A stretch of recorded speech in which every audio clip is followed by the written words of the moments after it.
জুলাই গণ অভ্যুত্থানে আহতদের দীর্ঘমেয়াদী চিকিৎসা দেওয়া হবে। আহত ও শহীদ পরিবারের সদস্যদের পুনর্বাসন করা হবে। এর কর্মপরিকল্পনা 5 কর্মদিবসের মধ্যে দেওয়া হবে বলে আশ্বাস দিয়েছেন প্রধান উপদেষ্টার বিশেষ সহকারী হিসেবে স্বাস্থ্য মন্ত্রণালয়ের দায়িত্বপ্রাপ্ত ডাক্তার সায়েদুর রহমান। অন্যদিকে তথ্য উপদেষ্টা জানিয়েছেন, ডিসেম্বরের মধ্যে আহত ও শহীদ পরিবারের সব দাবি পূরণ করা হবে। এক্ষেত্রে নির্বাচনের দাবির চেয়ে রাজনৈতিক দলগুলোকে আহতদের সহায়তা ঐক্যবদ্ধ হওয়ার আহ্বান তিনি জানিয়েছেন। জুলাই অভ্যুত্থানে আহতদের চিকিৎসা এবং শহীদ পরিবারের পুনর্বাসনের দাবিতে সচিবালয়ের স্বাস্থ্য মন্ত্রণালয়ের সভাকক্ষে 6 উপদেষ্টার বৈঠক ছিল আজ দুপুর 2টায়। কিন্তু বৈঠকে অংশগ্রহণ নিয়ে আহতদের দুটি পক্ষের বাকবিতণ্ডা হয়। আর এ অবস্থায় দীর্ঘ প্রায় 2.5 ঘন্টা পরে বৈঠক শুরু হলে দুপক্ষই দাবি তুলে ধরেন। এ সময় তর্ক বিতর্ক হয়। এক পর্যায়ে দাবি পূরণে সরকারের অবস্থানও তুলে ধরেন প্রধান উপদেষ্টার বিশেষ সহকারী ডাক্তার সায়েদুর রহমান। তিনি বলেছেন, চিকিৎসায় গাফিলতির সাথে জড়িতদের বিরুদ্ধে ব্যবস্থার পাশাপাশি ফাস্ট ট্র্যাকেও চিকিৎসা দেওয়া হবে এবং চিকিৎসার স্বার্থে দেশের সরকারি বেসরকারি হাসপাতালেও চিকিৎসা দেওয়া হবে। প্রয়োজনে আহতদের বিদেশে পাঠানো হবে। বৈঠক শেষে আহতদের চিকিৎসা ও পুনর্বাসন দীর্ঘদিন ধরে চলছে বলে জানিয়েছেন তথ্য উপদেষ্টা।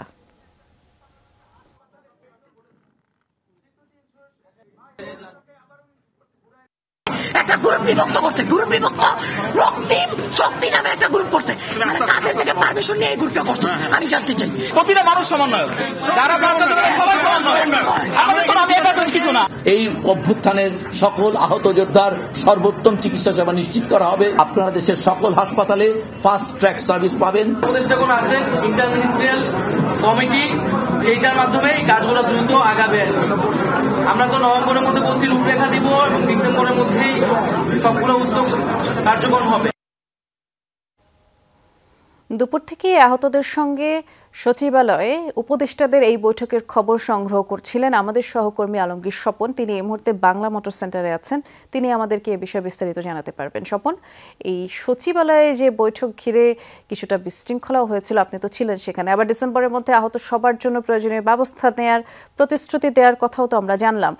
সব মিলিয়ে এই ঘটনার সারসংক্ষেপ আপনার কাছ থেকে জানতে চাচ্ছি। শ্রীলঙ্কা আবারও রপ্তানিতে শীর্ষে।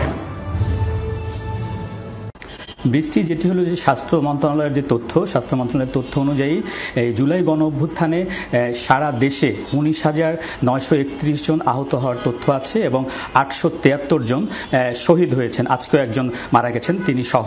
তো এই আহতদের মধ্যে যারা চিকিৎসা নিচ্ছিলেন তাদের মধ্যে নানা ক্ষোভ ছিল এবং সেই ক্ষোভের বহিঃপ্রকাশ গতকাল পঙ্গু হাসপাতালে আমরা দেখতে পেয়েছি। সেখানে স্বাস্থ্য উপদেষ্টা একটা অপ্রীতিকর পরিস্থিতির মধ্যে পড়েছিলেন এবং সেটাকে ঘিরে পরবর্তীতে আপনার শ্যামলী এবং পঙ্গু হাসপাতাল এলাকায় রাস্তা অবরোধ করা হয় দীর্ঘ সময় ধরে।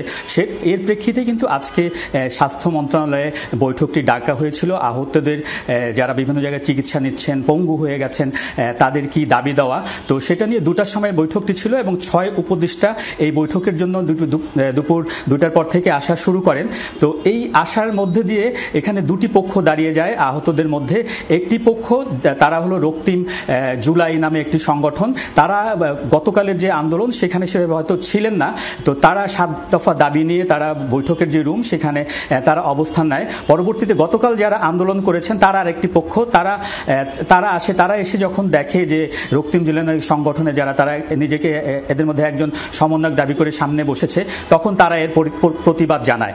তারা যেটা বলছিল যে গতকালের আন্দোলনকারীরা তারা বলছিল যে গতকাল উপদেষ্টারা রাতে যে তাদেরকে যে আশ্বাস দিয়েছেন সেই অনুযায়ী তারা তালিকা নিয়ে এসেছেন আহতদের, কিন্তু এইখানে যারা অন্যরা যারা আলোচনা করতে এসেছেন তারা এই তালিকার মধ্যে না। এই নিয়ে তারা দীর্ঘক্ষণ তাদের মধ্যে বাকবিতণ্ডা হয়। হাসনাত আবদুল্লাহ এবং সার্জিস এসে সেটি থামাবার চেষ্টা করে প্রায় 1 ঘন্টা ধরে। তো প্রায় সবকিছু মিলিয়ে নির্ধারিত যে 2 ঘন্টার যে 2টার সময় যে বৈঠকটি ছিল তার 2.5 ঘন্টা পরে 6 উপদেষ্টার সাথে আহতদের 2টি পক্ষই বৈঠক করে। তো সেই বৈঠকেও আসলে 2 পক্ষ তার দাবি তুলে ধরে এবং সেই সময়ও কিছু তর্ক বিতর্ক হয়। তো সবশেষ যেটি হলো প্রধান উপদেষ্টার যে বিশেষ সহকারী স্বাস্থ্য মন্ত্রণালয়ের দায়িত্বপ্রাপ্ত ডাক্তার সায়েদুর রহমান, তিনি কি দাবি বাস্তবায়ন করবেন সেগুলো তুলে ধরেন। তিনি বলেন যে আপনার যে আহত যারা তাদেরকে দীর্ঘমেয়াদী চিকিৎসা দেওয়া হবে এবং শহীদ পরিবারে যারা আছে তাদের পুনর্বাসন করা হবে। জুলাই ফাউন্ডেশন যেটা তারাও তো শহীদদের 5 লাখ টাকা এবং আহতদের 1 লাখ টাকা করে দিবেন। এর পাশাপাশি কিন্তু সম্পূর্ণ চিকিৎসা ফিরিয়ে দেওয়া হবে এবং চিকিৎসার জন্য আহত যারা তাদেরকে একটি কার্ড দেওয়া হবে, এর মাধ্যমে তারা সারা জীবন চিকিৎসা পাবেন। এর পাশাপাশি তাদের আপনার যে টেলিমেডিসিনের মাধ্যমে সাইকোথেরাপি দেওয়া হবে এবং তাদের যে কর্মসংস্থান সেই ব্যবস্থাগুলো করা হয় বলে তিনি এখানে আশ্বাস দেন। এবং সার্বিকভাবে যেহেতু দুই পক্ষ ছিল তারা কোনো কনসেনসাসে বা ঐক্যবদ্ধ হতে পারছিল না, সেজন্য বলা হয়েছিল তাদের সাথে আবারও আলোচনা করে তারা একটা কর্মপরিকল্পনা দেবেন আগামী 5 কর্মদিবসের মধ্যে এবং এই কর্মপরিকল্পনার ভিত্তিতে আগামী ডিসেম্বরের মধ্যে আর কি আহত এবং শহীদের পরিবারদের যেসব দাবি আছে সব তুলে ধরা হবে। এর মধ্যে একটি তথ্য যে তথ্য উপদেষ্টা তিনি বলেছিলেন যে আসলে এখন সবার আমাদের প্রায়োরিটি যারা আহত এবং শহীদ পরিবার তাদের পুনর্বাসন এবং চিকিৎসাটাই সর্বোচ্চ প্রায়োরিটি। তো রাজনৈতিক দলগুলোকে নির্বাচনের দাবি না করে তারা বলছিলেন যে এই বিষয়ে আসলে সবাইকে এখন ঐক্যবদ্ধ হওয়া এবং এটি হলো ছিল আজকে সার্বিক পরিস্থিতি আসলে সচিবালয়ে সেই বৈঠকটির। বেশ বিস্তারিত করে আপনি জানাচ্ছিলেন, অনেক ধন্যবাদ স্বপন।